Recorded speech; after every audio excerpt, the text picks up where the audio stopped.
It says blow a current of air.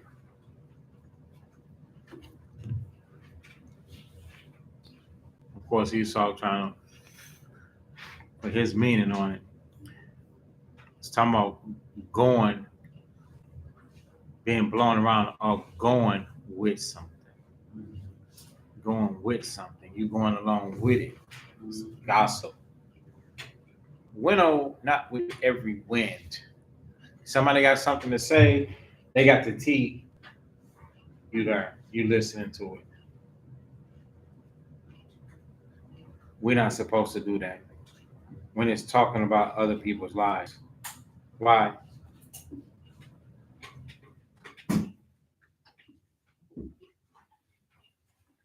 What the Bible say about people talking. Many times it is a slander. Believe not every tale.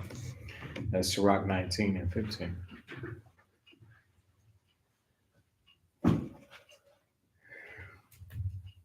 So every time you hear something, yes, sir. I was gonna say, can't just go with Leviticus 19 about being a talebearer. Uh-huh. Yeah.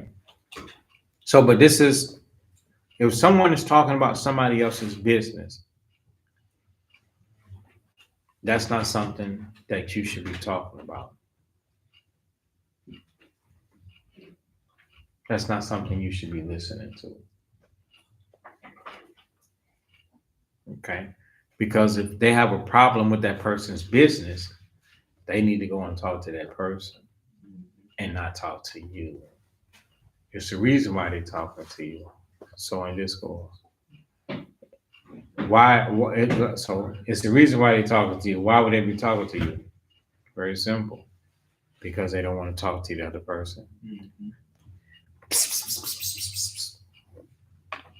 Yeah, I saw such and such to do this. Yeah, I heard this and that. You did? Well, did you talk to them? Why are you talking to me? Wait a minute, wait a minute. Say no more. Let's not have this conversation. What you need to do is you need to go and talk to Peter about his pan. Not me. Bueno, not with every wind. See, this makes you a strong individual and go not into every way. What do you think that means? And go not into every way. In the winnowing with the wind, now you're convinced, persuaded. And now in your mind, the thing that the person's saying must be true, or you seen some too. Both of y'all going on. You going on too, because if you seen some too, what was supposed to happen if it was sin that you saw? If it was sin that you saw, what was supposed to happen? You're supposed to say something. Now you going into the winnowing wind. See, two wicked people, because now we're doing wickedness, right? Murmuring and gossiping and winnowing, bringing forth winds, slanders and accusations. You don't know because you never even asked. So how is what you thinking and feel solidified in concrete and you never asked? Oh, look, I seen. It seemed like it. Really? It really seemed like it. Well, seeming ain't the truth. Only the horse can give you the truth. Ask it. It might say, and then you find out. Like, oh, you can respond back. You can say,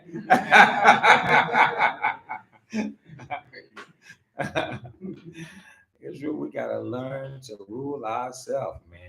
This is what the Lord is commanding us to do. Yeah. For don't do it the sinner. Because if we're saying within ourselves, oh, there's nothing wrong with what I'm doing.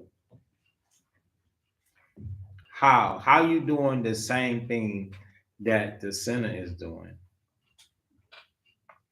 Huh? The person that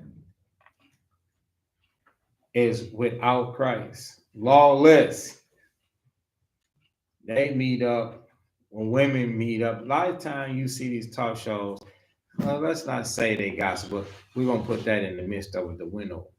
They show up at each other's house. You ever see the shows where the women show up to each other's house, and first thing they do is go into the kitchen, then they reach in the cabinet and they pull out two wine glasses, and now they sitting up there drinking wine, right? All right.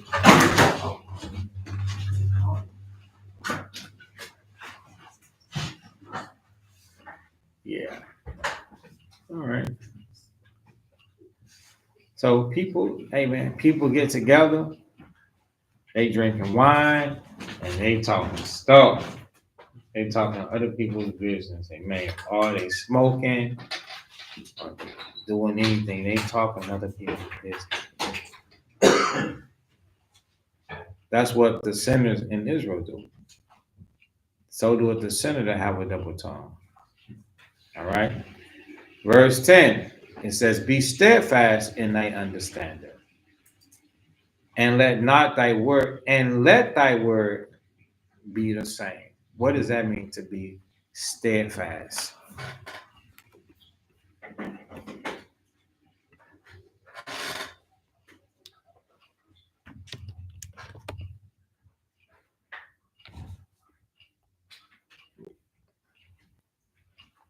What does steadfast mean?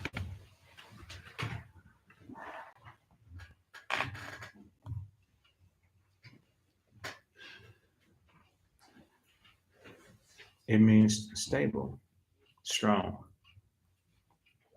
The definition says resolute and unwavering. It describes someone or something that is firm, constant, and not easily swayed or discouraged. It can refer to a person's beliefs, loyalties, or actions, or something that is fixed in place or position. So steadfast. Now we get back to the precept. Be steadfast in thy understanding. So whatever it is that you know to be true and you know to be right, you have to stand on it. And you're not to change, not even for you. All right. So this is a good precept to match. We won't go back and get it because we've had it in another series. But um, 2 Samuel chapter 22. I'll make sure I'm giving you the right chapter.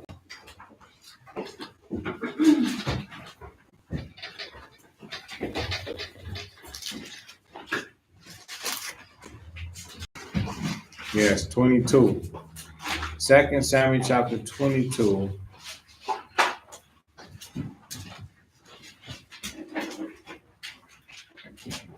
22 and 23, where Samuel said he has kept the ways of the Lord and have not wickedly departed from them. All right. So that's us being steadfast. That's us being unwavering. Nobody should convince you to sin.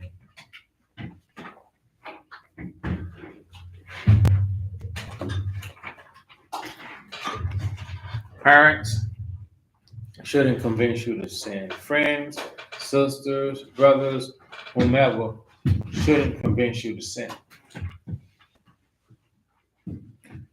Resolute.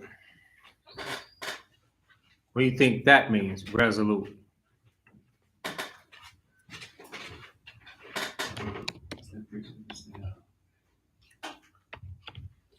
Fully persuaded in your own mind. Right.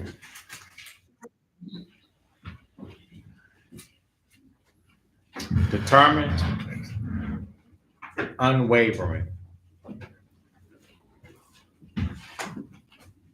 purposeful, meaning you know what you're doing. You are convinced.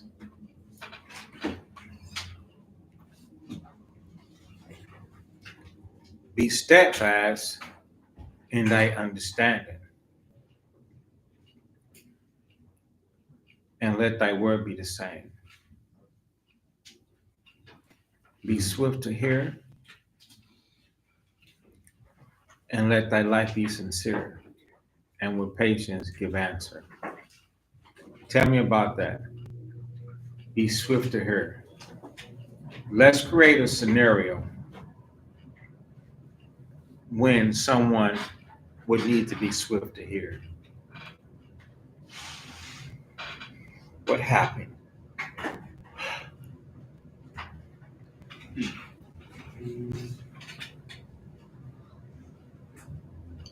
Go ahead. Um, somebody, somebody opened up the scriptures and they started breaking down the scriptures, but the breakdown is not the right breakdown.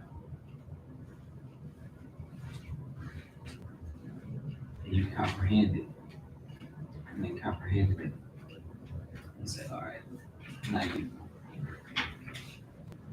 First, it's just the swift to hear part. You say, hey, it's not the right breakdown, and they give it. That's not the right breakdown. What is you breaking down, man? The whole I thing. said, give me a scenario. Though it said, be swift to hear.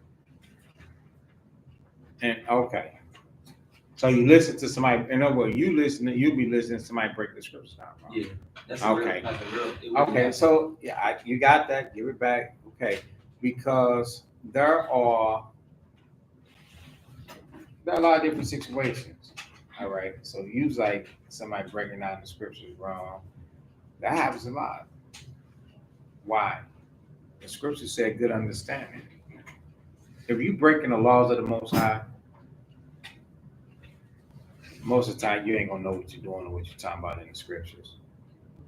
And most of the time, a lot of stuff that you're saying, you probably just regurgitating what you heard somebody else say. The scriptures say people that keep his commandments have a good understanding because God gives them that understanding. So yeah, it's not uncommon. All right, that's a good choose. Somebody breaking down the scriptures and you listening, all right, and you're gonna understand. So let that life be sincere pertaining to that. I take my life serious, but why is this semicolon after be swift to hear? You gotta think, you gotta try to think about what is this guy, why he say that, and who said it. Because who said it makes a world of a difference. It may help you be able to understand why he said it. And what is he talking about? What was he talking about before this? A lot of times we put our private interpretation in and we be having it all wrong, man. You have it so wrong. Your mind be twisted, mainly because of breaking the laws. So listen, if somebody tell you to hear me out, right? Right? And then they tell you to be sincere. What are they saying, man?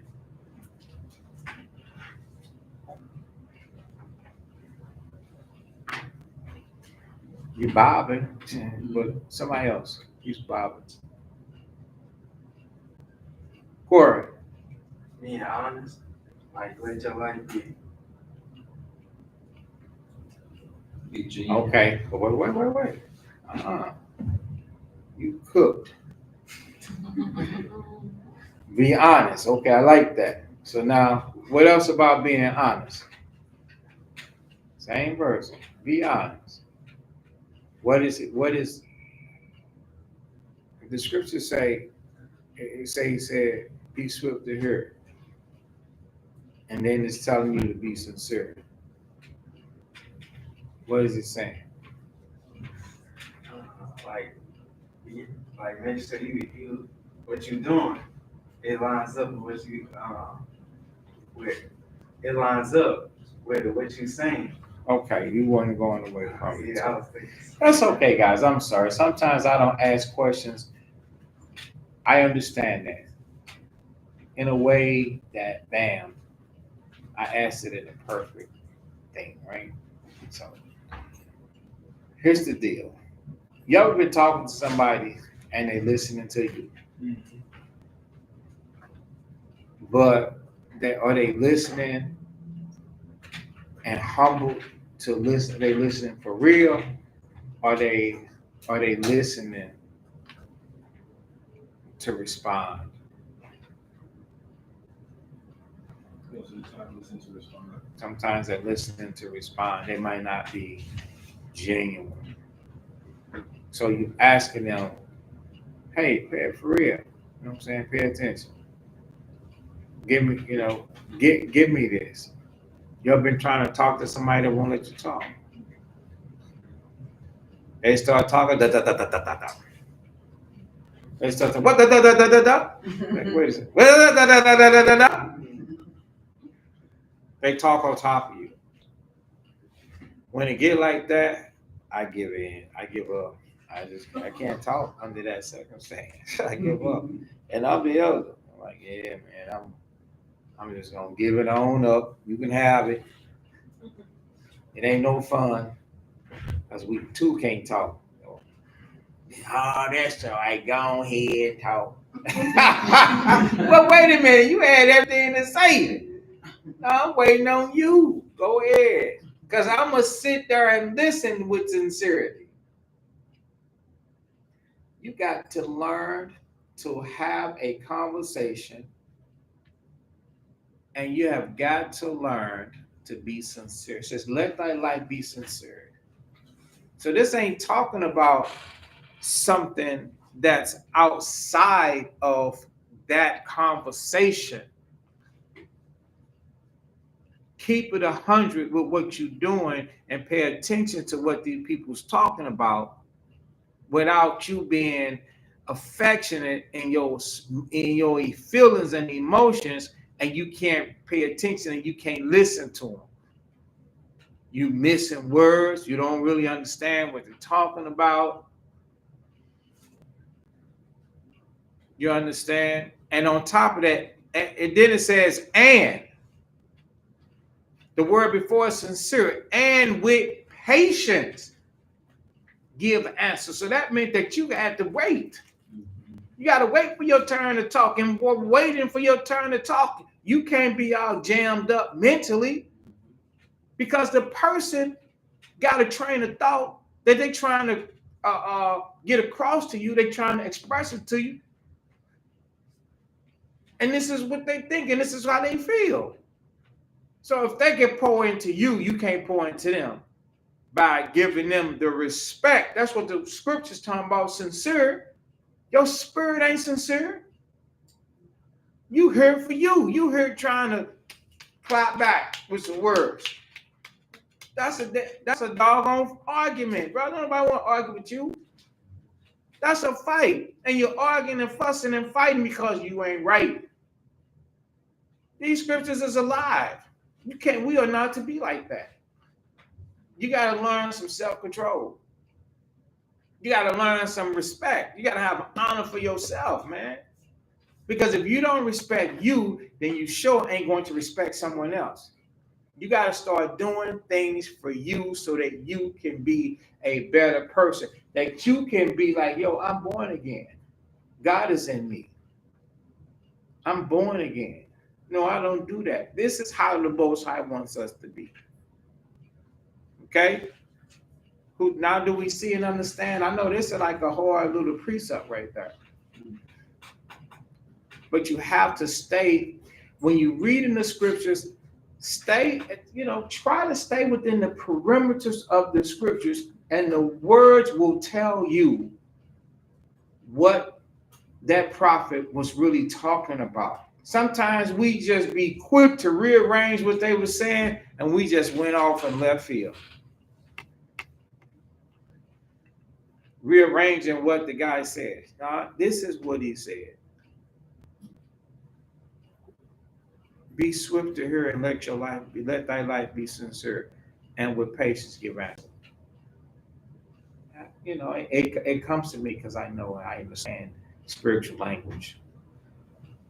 It'll happen. If thou hast understanding, answer thy neighbor. If not, lay thy hand upon thy mouth. Totally different situation.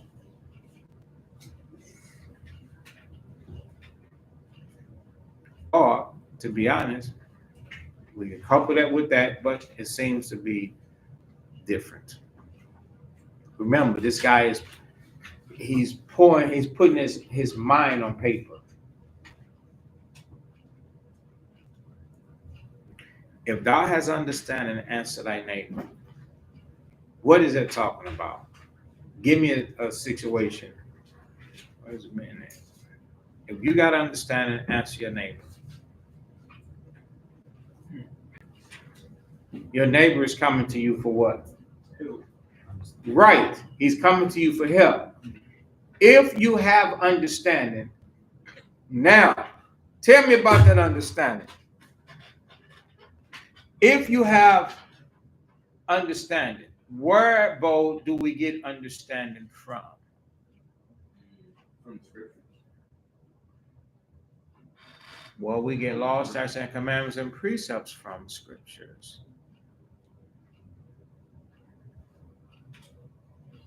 Where do we get understanding from? Counsel. From counsel. You get words and direction from counsel. Where do we get understanding from?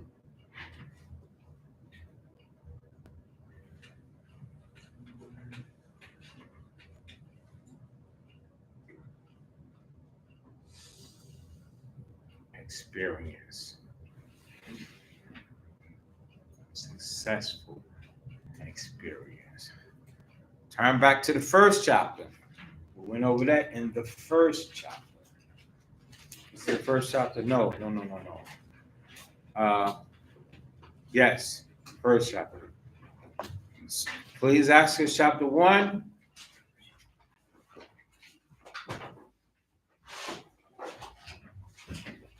And to the point, verse 7. Let's read that together on 3. 1, 2, and 3. Unto whom have the knowledge of wisdom been made manifest, and who have understood her great experience. So, in order to be a wise person, you must go through great experiences, and you must pass those experiences, because that is your wisdom and knowledge. The passing of things, not just regurgitating what you read out of a book. Not that. You must remember that. If you want to be wise, you must do the work. You cannot get credit for something that you did not do. The Lord doesn't work out like that. We may be able to fool men with fresh speeches and salutations and clothing, but our spirit will definitely indicate what type of person you are. Christ said, your fruit, you will know the tree by the fruit. Okay?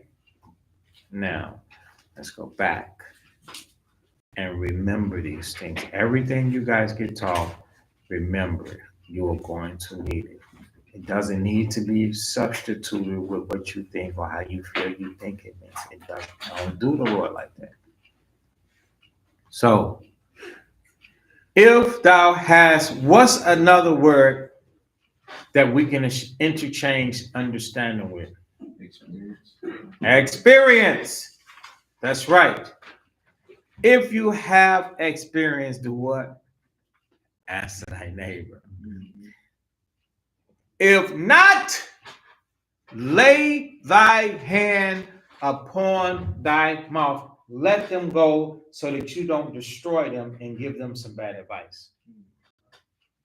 You're going to tell them about your failed success. You might tell them on how you think things should be.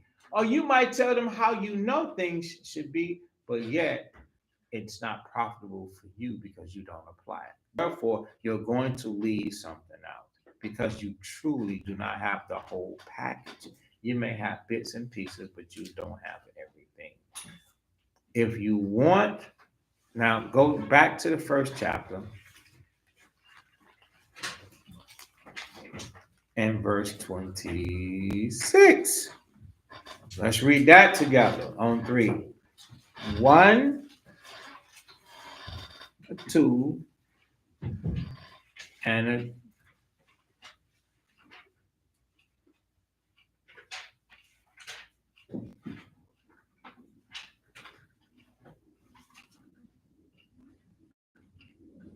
got it? 1, 2, and 3. If thou desire wisdom, keep the commandments. Stop. If you desire understanding, keep the commandments. If you desire to say answer your neighbor, keep the commandments. See how the scriptures is really got all the answers, and it's literally telling us how to be a smarter person, how to be a person that's enabled, right? Enabled. You know how the internet light turns green and your Wi-Fi is enabled, and now you can search the internet. You can watch your movies. You can do this. Access accepted. You good. If you want access acceptable, if you want access to that another rim and that another stage, you have got to apply the scriptures. You got to apply the hard things along with the easy things.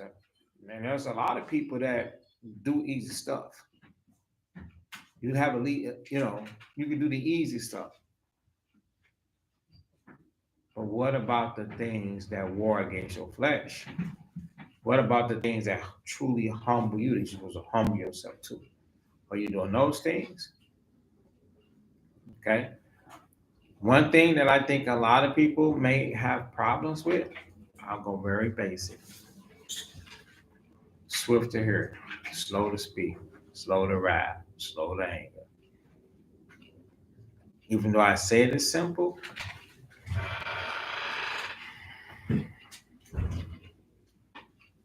you might have a hard time with it, man.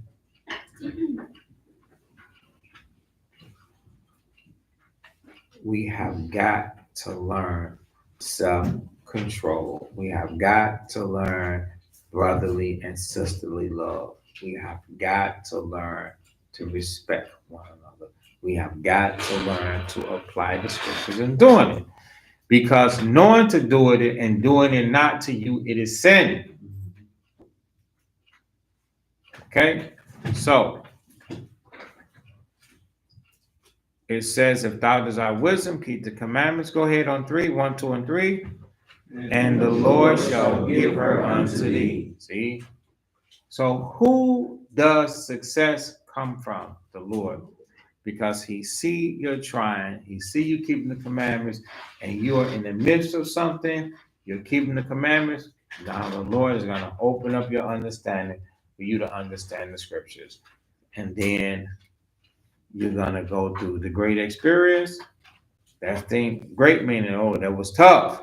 And you're going to have success. And once you have success, you're going to be like, wow. Once you get it, then you got to be claiming, I know how to what? I know how to do it. I know to do it. I know what to do. I know what to do. Like, I know what to do because your spirit has memorized success and what to do. So guys, be mindful of that. Regardless of what is put in front of you, apply the scriptures. Okay, so let's lose that.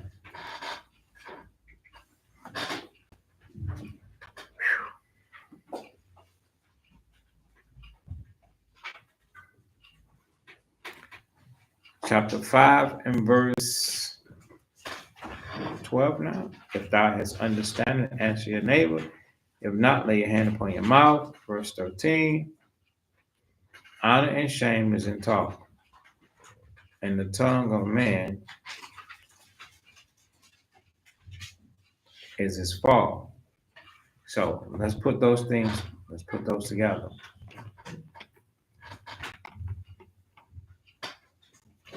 Tell me about honor and shame. Very simple. Not a trick question. We just talked about it.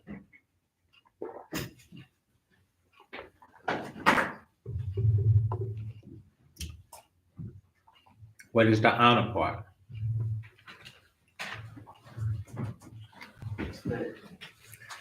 Respect. Okay, not what we're looking for. If thou hast understanding, answer thy neighbor. If not, lay your hand upon your mouth. Because honor and shame is in talk. What is the honor part? Honor would be your successful experiences. Okay, honor will be you know what you're doing. Okay, now what's the shame? You don't know what you're doing. You don't know what you're doing, and then you telling somebody something, and you tell them the wrong thing.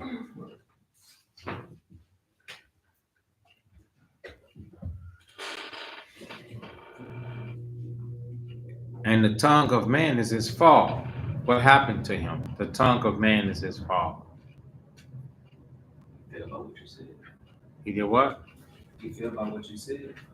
Well, he fell off. Well, so it's not really going into the person that he was talking to. It's going to you.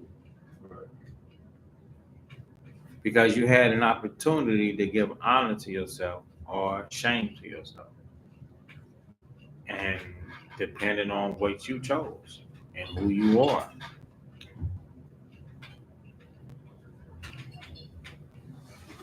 The tongue of man is his fall.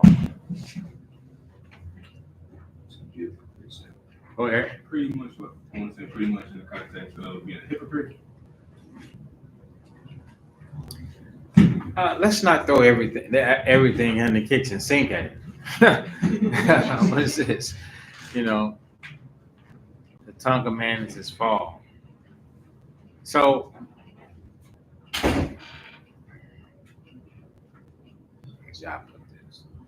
you're talking to somebody and you give them bad advice. So, you can be honored by it if you have experience, and you can also get in trouble and feel bad if you don't have the experience and you counseling, you advising, you instructing, and you teaching, or you set examples.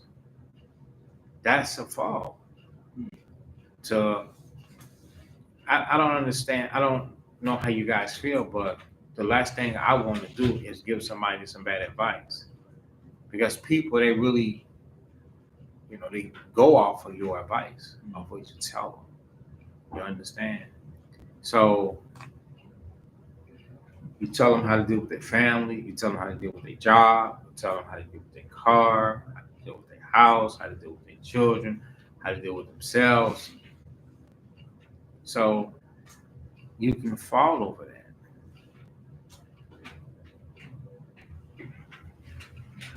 Like, go to the book of James, the 3rd chapter.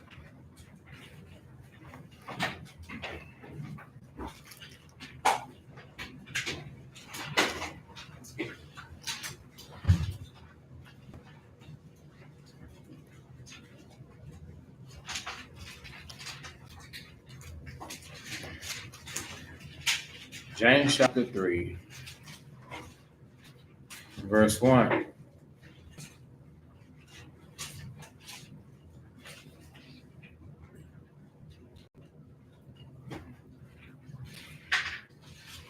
It says, "My brethren, be not many masters, knowing that we shall receive the greater condemnation."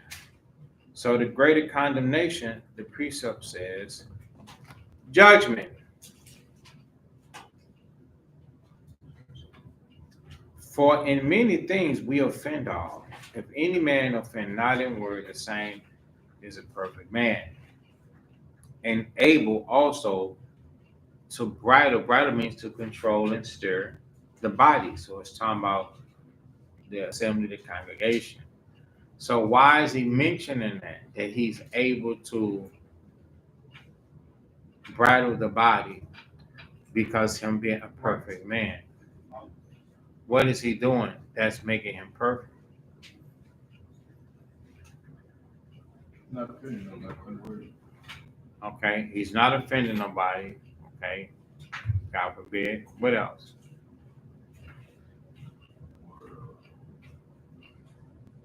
He can control his his response or his emotions. His response and his emotions.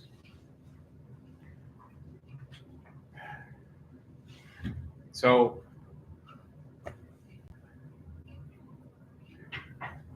you not know at any time you might have in a small sanctuary assembly 50 to 100 people, and that you have those many circumstances and situations. Somebody that can bridle the body can deal with each separate situation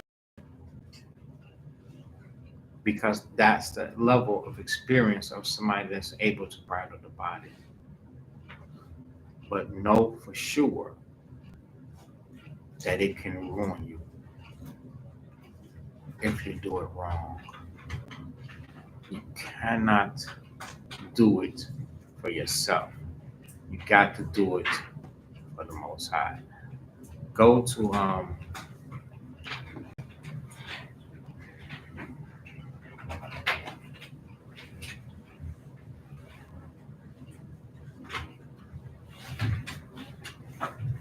2 Samuel chapter 23.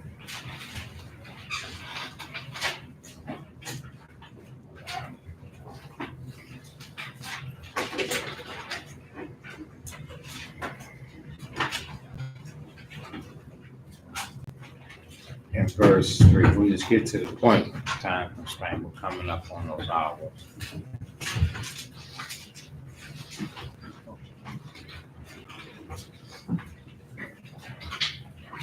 Second Samuel chapter 23 and verse 3.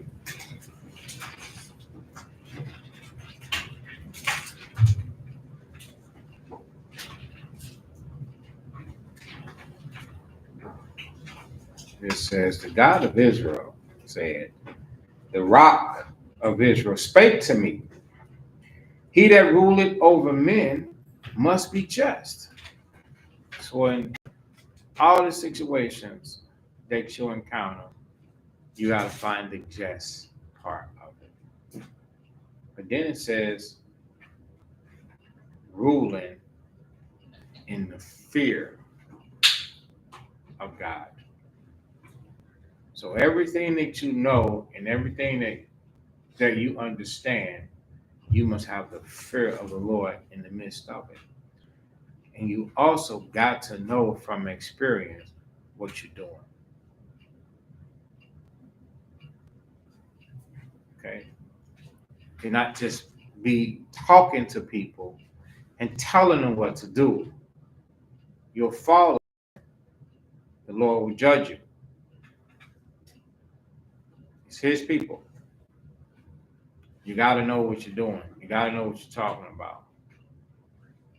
You don't take people's personal lives into your hands and do as you please with it. Okay, so let's lose that.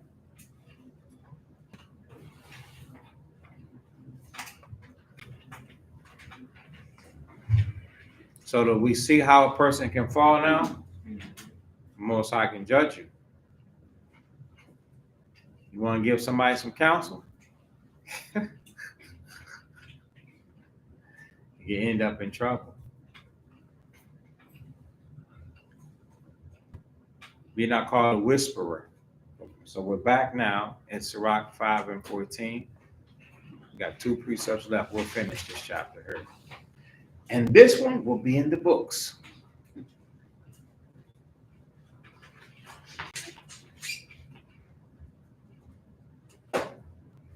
Be not called a whisperer, and lie not in wait with thy tongue. Nice. Very simple. To me, what is it to be a whisperer? It's literal.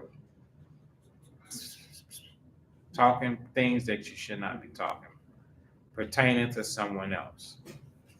If you got a whisper about them, talk to them. And don't discover your secret to another. That's the scriptures.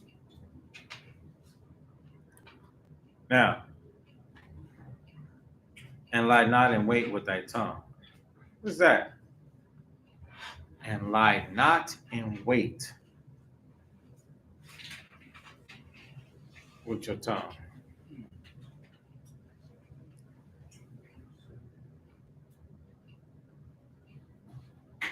Literal. Lie not in wait with your tongue.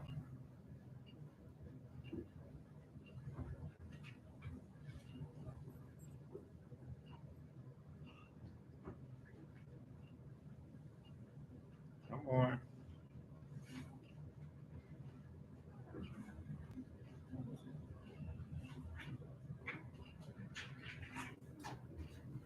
Uh, don't be like an opportunist where you wait for that chance to do that thing.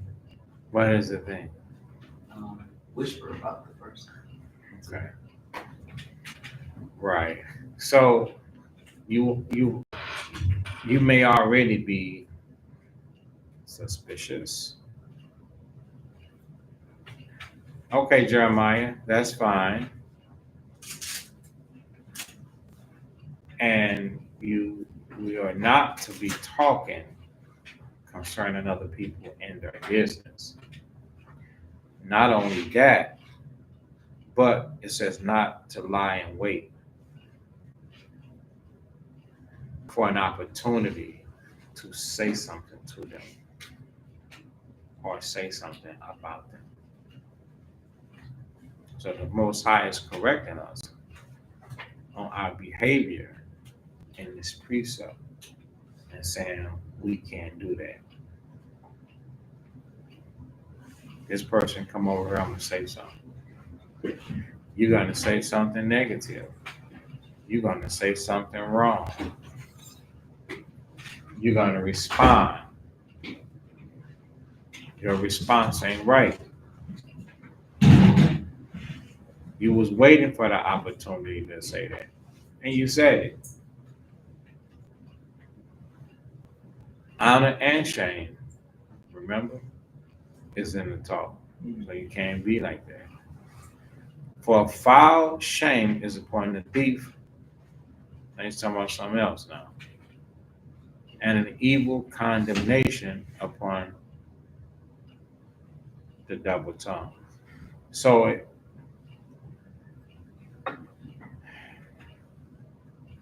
in this precept, it seems as if he's bringing forth the shame, how a person would look at somebody that steals and then turns around and relates it concerning somebody that has a double tongue. So in James the third, back in the same chapter, we won't go there. In James the third chapter, James was saying how sweet and bitter words are not supposed to come out of our mouth. You're not supposed to have the ability to, be abrasive, disrespectful, talking stuff, causing problems, and then you also have sweet waters. You're capable of being a sweet person. We can't be like that. You got to change from that. Let your eye be single. Let your spirit and your heart be single, not double-minded to where your heart goes two ways. It follows whatever it wants to follow. You good when you want to be good, and you bad when you feel you need to be bad. That's terrible. The Lord doesn't like that. Okay? A foul shame is upon the thief, and an evil condemnation upon the double tongue. Be not ignorant of anything in a great matter or small. So that's it. But I got a question for you, right? If we keep verse 15 in our lesson plan, how can you incorporate that about not being ignorant in no matter or great or small in any other precepts? It's yours free for you to incorporate it in. The scriptures tell you don't be ignorant. So now incorporate that into the precepts that we read. 1, 2, 3, 4, 5, 6, 7. I'm thinking, verse 12, like something, anything you don't know, you like don't let that be the thing that you use to try to speak to somebody. But learn. So how do you incorporate that in there? You learn instead of telling somebody something that you don't know, you get the knowledge of it, and so you won't be ignorant in it. So you going to tell them, so you ain't ignorant? I don't think that sounds right. He was saying to prevent being in that situation again, go through it, learn and get successful experience. So when he in this situation, he can get a better. Like, what do you mean, like going to the gym? Like I'm gonna go work out. And you gonna look at the situation and be like, yeah, I'm gonna go through this just so I can like, no, it doesn't work out like that. No, it doesn't work out. We don't play with people's lives. Just let that life be sincere. It's not a planned matter when you in the judge's seat or when you are dealing with somebody. They be dead serious. You understand? This is the only time we're relaxed. But let something break out, a person gonna be dead serious with you. So the scriptures say, "Be not ignorant of anything in a great matter or in a small matter." So we are to pay attention, when dealing with these matters with somebody. And if we think the matter is small or it's even small with them, we have to give it the level of attention that is acceptable to the person or persons that's acquiring our attention. So, even if it's a small thing, okay, you got my undivided attention, you got my respect. What's up? Oh, I was just this innocent. Okay, no problem. I'm right here with you. I got you.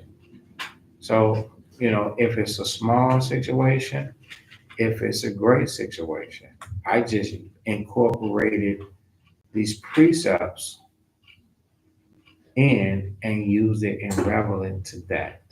All right, go ahead, Bob. All right, my breakdown and how I would incorporate verse 15 into all of these precepts is that when it's saying be not ignorant in anything, a great matter or small, it is a matter of being sober and vigilant. How do we say? It's being sober and vigilant case by case. Okay. So in a case by case situation, even if I'm in a situation where I don't know a thing like what he brought up, then I'm gonna be sober not to speak up because I'm not gonna speak to someone I don't know. So being wise, I'm gonna put my hand on my mouth and hey, let somebody that's wise deal with that. In another case, you can jump on verse 8, said not thine heart upon goods unjustly gotten. When that opportunity comes, case by case, I'm gonna be wise to discern these are goods unjustly gotten, and I'm gonna keep myself from that. So now, as you go through all of these precepts, I'm gonna make it my